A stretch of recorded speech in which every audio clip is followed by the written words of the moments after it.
RTD can't just blame a bad driver for the light rail crash that injured 5 people and caused a woman to lose part of her leg. State regulators say January's derailment was also due to training issues. When our Steve Steger tried to get information about safety on the trains that you paid for and ride, he found a surprising obstacle.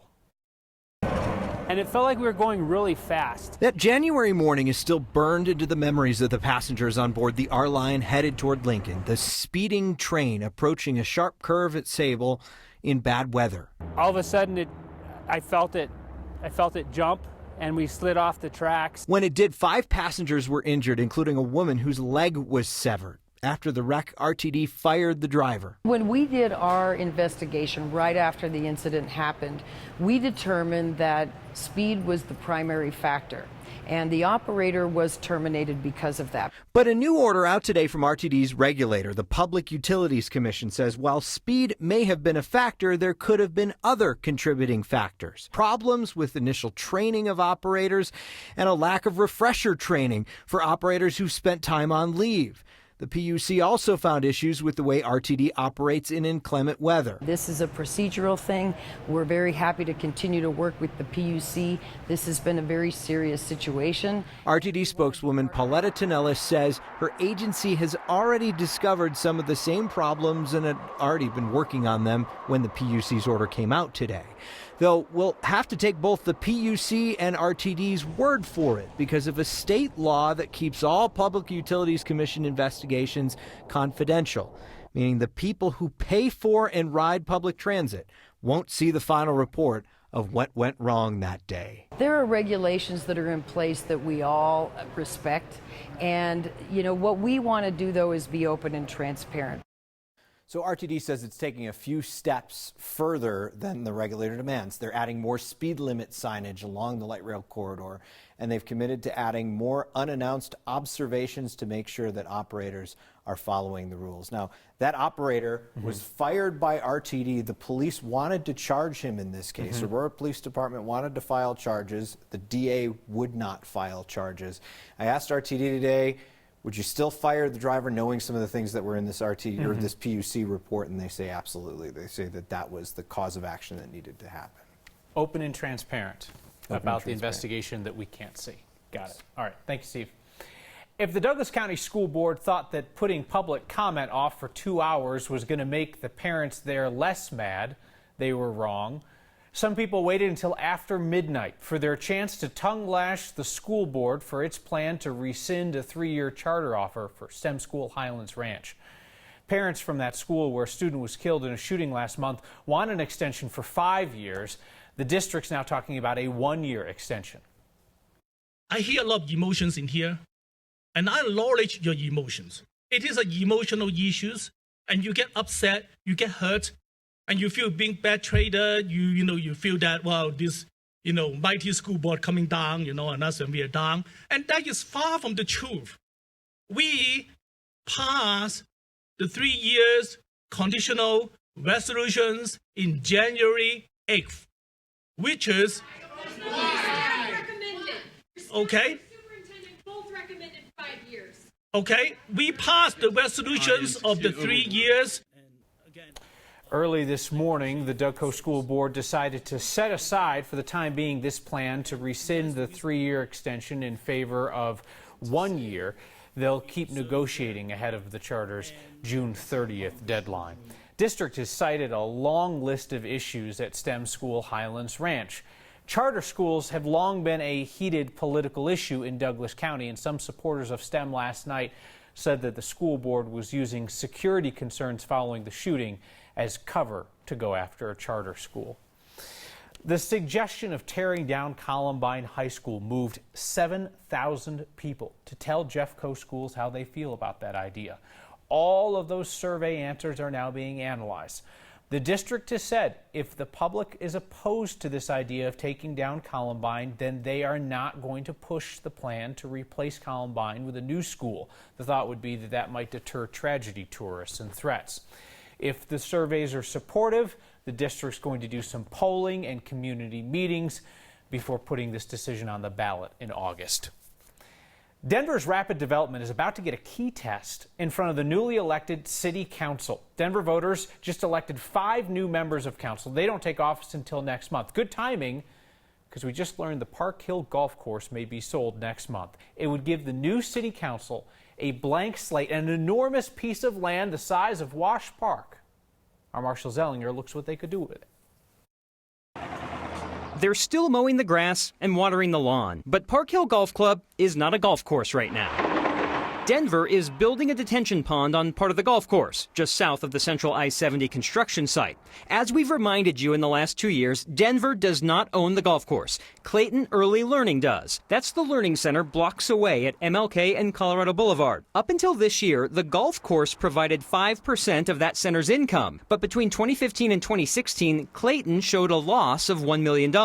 Clayton just notified the city that it's trying to sell to a group called Westside Investments, and they hope to close the sale by July 11th. The city had to be notified because 20 years ago, Denver gave $2 million to Clayton in return for some development restrictions, essentially that a golf course had to remain. The future of Park Hill Golf Course was a topic leading up to the Denver mayoral election. Would you support the city acquiring the Park Hill Golf Course to create a city park that is almost as large as Washington Park? Mr. Hancock. Yes, and we're looking at other options as well. Today's news of a possible sale means the city still would not own the land, but the city would still have a say over what happens. First, city council would have to approve ending the development restrictions that require a golf course to remain. Council also controls zoning requests that would be required to build something else there. And that's where the new city council comes into play, with 5 new members. Because even if Denver doesn't own the land, it still controls what happens on the land. Lost in all of this, lawyers, of course. The Texas group that ran the golf course on behalf of Clayton Early Learning, they're suing, saying they have first right of refusal to buy the land. Denver was interested in buying the land, and Kyle, come July 11th, we may know who actually does buy the land. This is fascinating, though, Marshall, because it's very rare for any large American city to get its hands on an enormous piece of property like this that's wide open. We'll see what happens. And the city would have to explain. They have this agreement that says a golf course always has to be there. And suddenly, if they don't want to do that, it's either going to be a lot of money from a developer saying, we don't want a golf course anymore, or the city's going to have to live by that and say, hey, we always said a golf course should be there. We'll work around it. It's going to be 3-hole mini putt is what it's going to be. That's my prediction. All right, Marshall, thank you. Colorado spends $1 billion a year on behavioral health, and we are still ranked among the worst in America on access to care and the prevalence of mental illness. It's according to the nonprofit Mental Health America. The head of the governor's new task force on this issue says it's really about where we're spending the money. Right. If I were to get a call today from a parent saying my kid is in serious mental crisis, and I gave them phone numbers to call, they'd find that they'd be waiting 6 or 8 months for an inpatient program. Conversely, if that same child goes out and acts while in a psychotic state or in a mental health crisis, goes to jail, pops up into court the next morning to see the judge, there's going to be 10 or 12 people there, all assigned to help that child. That is a deeply broken system. Jessica Peck says a lot of care providers know that they are not being watched, so Shealy's plans to focus on transparency and accountability. The sped-up video makes this go quite quickly, but it took all morning and a chunk of the afternoon to put together a monument in Arvada, a traveling replica of the Vietnam Veterans Memorial Wall. It will be open to the public through Sunday. Our Noah Brennan and photojournalist Manny Sotelo were there as the veterans started building. You know, for guys that are in our late 60s and early 70s, it's really a good turnout.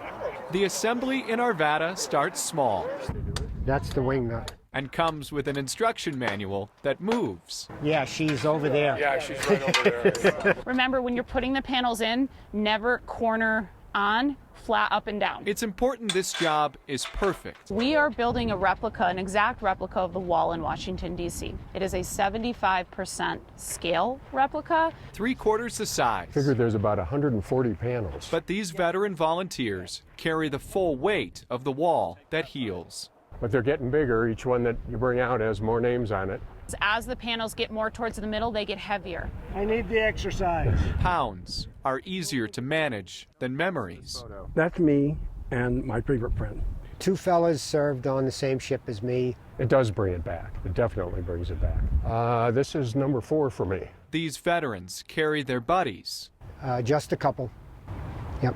Who didn't come home. Here he is, right here. I think when you look at each panel and look at each name and think of each person as having hopes and dreams in a life, and they got tied up in a war and lost their lives, and now one of the ways to remember them is to look at their name on the wall. Oscar Aguayo Jr. He was one of my best friends from high school. 58,276 men and women we can all visit. So it's a brotherhood type of thing. Thanks to vets who built a monument by hand. Come and see this. It's important. For Next, I'm Noel Brennan. There is your invitation to see the wall that heals. It'll be open 24 hours a day outside Faith Bible Church in Arvada. There's an opening ceremony tomorrow at 6. A couple with a relationship as old as the city they call home. Go ahead. Figure that one out. Lessons on love from some pioneers of a sort.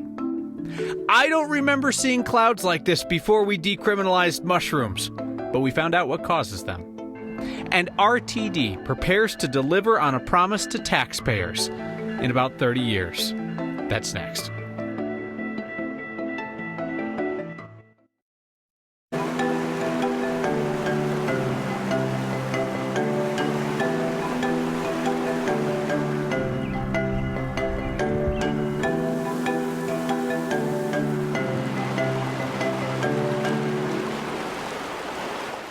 Great. Little nature never killed anybody, except for bears. Got to watch out for bears. A couple of you spotted this trippy-looking cloud today, and this show exists to answer your cloud questions. So, Roman Tafoya, since you asked, that cloud above your head in Arvada, that's a wave cloud. Our crack squad of meteorologists say these corkscrew clouds or rotor clouds are caused by the cloud being caught underneath a wave of air coming over the mountains. The air kind of tickles it into that shape.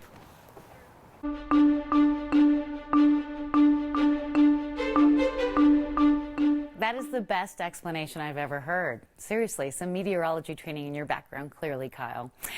Beautiful clouds over downtown Denver this afternoon. The fair weather friendly kind, a break from strong storms with temperatures a little bit closer to where we should see them this time of year. Low 80s in downtown Denver will be just as warm tomorrow. A couple of storms coming across northeastern Colorado as this low moves into Montana. But this high pressure ridge will keep the storm track to the north and allow for some of that warm desert air to move in for one more day.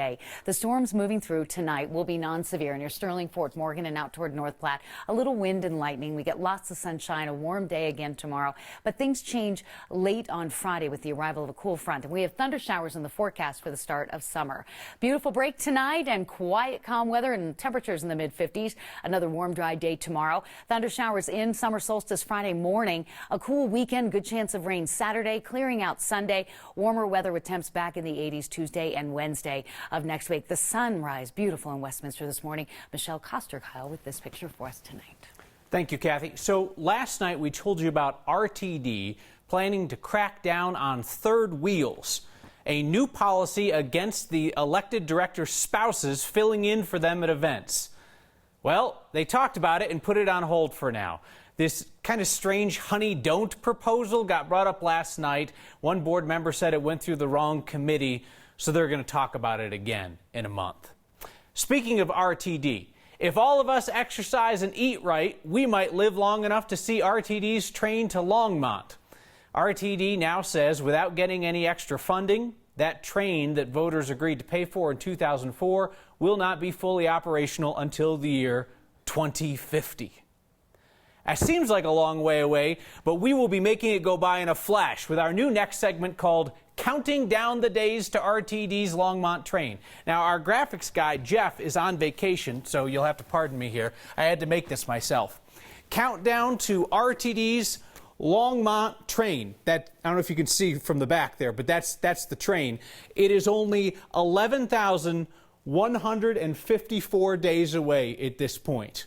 I mean, it's going to be here in a flash. Should we paint the train red? Should we spice it up a little bit? This is not the best. This is a work in progress. We're going to make this better. The segment's going to air every day between now and 2050. When you've been together for 70 years, you better hope you can laugh. Gradually, we quit dating other people and we're together. And it's been that problem ever since. Just ask Bill and Carol in Broomfield, a couple as old as the city. I told him if he moved the store again, I would leave. I told her I would go with her.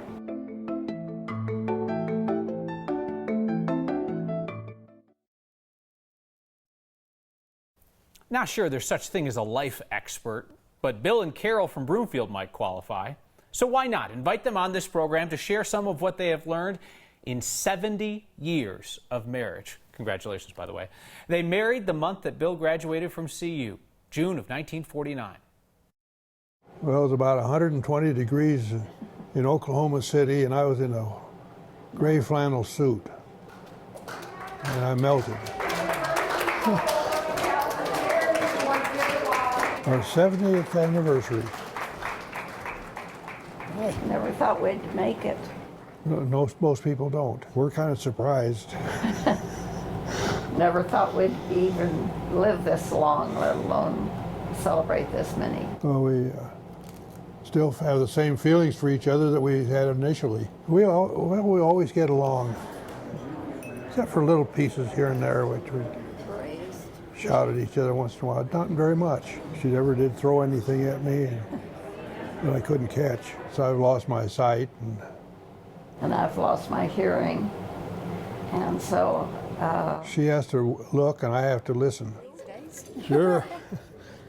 Congratulations. Thank you. Be patient and forgiving, I guess. Yes. Just have patience and respect. Respect's the biggest part, probably. Yeah. I've always respected her greatly. I couldn't find a better one. I picked well.